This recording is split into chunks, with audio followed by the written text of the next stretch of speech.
હવે સમાચારોમાં આગળ વાત કરીએ આપણે જામનગરની તો ગલ્ફ દેશોમાં ચાલી રહેલી તણાવપૂર્ણ અને યુદ્ધ જેવી પરિસ્થિતિની અસર હવે જામનગરના પ્રખ્યાત બ્રાસ ઉદ્યોગ પર પણ જોવા મળી રહી છે।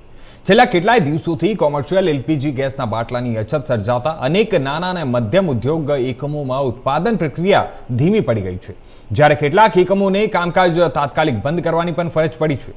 જામનગરનો બ્રાસ ઉદ્યોગ મુખ્યત્વે આયાત નિકાસ એટલે કે ઇમ્પોર્ટ એક્સપોર્ટ પર આધારિત છે, ત્યારે હાલ વૈશ્વિક પરિસ્થિતિ અને ગેસ પુરવઠામાં આવેલી ખલેલને કારણે ઉદ્યોગમાં મંદી જેવી સ્થિતિ સર્જાઈ છે। આ બ્રાસના વિવિધ ભાગો અને ઉત્પાદનો બનાવવા માટે એલપીજી ગેસ મહત્વપૂર્ણ ઉર્જા સ્ત્રોત હોવાથી તેની અછત સીધી રીતે ઉત્પાદન પર અસર કરી રહી છે। ખાસ કરીને નાના ઉદ્યોગકારોને સૌથી વધુ મુશ્કેલીનો સામનો કરવો પડી રહ્યો છે।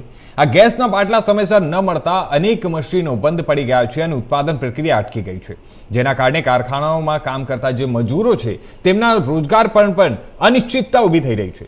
ત્યારે માહિતી અનુસાર જામનગરમાં બ્રાસ ઉદ્યોગના અંદાજે 9000 થી વધુ એકમો કાર્યરત છે અને તેમાંથી આશરે 3500 જેટલા એકમો ગેસની અછતના કારણે સીધા પ્રભાવિત થયા હોવાનું ઉદ્યોગકારો જણાવી રહ્યા છે। મારું નામ કિશન સંઘાણી છે। હું જામનગરમાં નાનું એવું મારું કારખાનું ચલાવું છું। હાલ આપણે બધા જાણીએ છીએ કે ઈરાન ઇઝરાયલ યુદ્ધ વચ્ચે ગલ્ફ કન્ટ્રીમાંથી શીપો આવતી બંધ થઈ ચૂકી છે, જેના કારણે કોમર્શિયલ બાટલાઓની અને ઘરેલું બાટલાઓમાં પણ અછત સર્જાઈ છે। જામનગર ઉદ્યોગમાં છેલ્લા 3-4 દિવસથી કોમર્શિયલ બાટલા મળતા બંધ થઈ ચૂક્યા છે, જેના કારણે ઉદ્યોગો સંપૂર્ણપણે બંધ થઈ ચૂક્યો છે અને કારીગરને પણ રજાઓ આપવી પડી છે।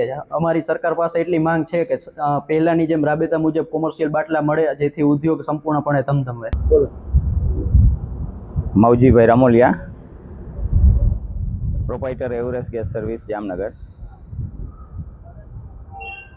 કોમર્શિયલ સિલિન્ડરમાં જે અત્યારે પરિસ્થિતિ છે એ સ્વાભાવિક છે। સરકારની એવી ઈચ્છા છે કે પ્રથમ પ્રાયોરિટી ઘરેલું ગેસને આપવી જોઈએ અને એ આ સ્થિતિમાં આપણે પણ સ્વીકારવું જોઈએ અને સાથ અને સહકાર આપવો જોઈએ।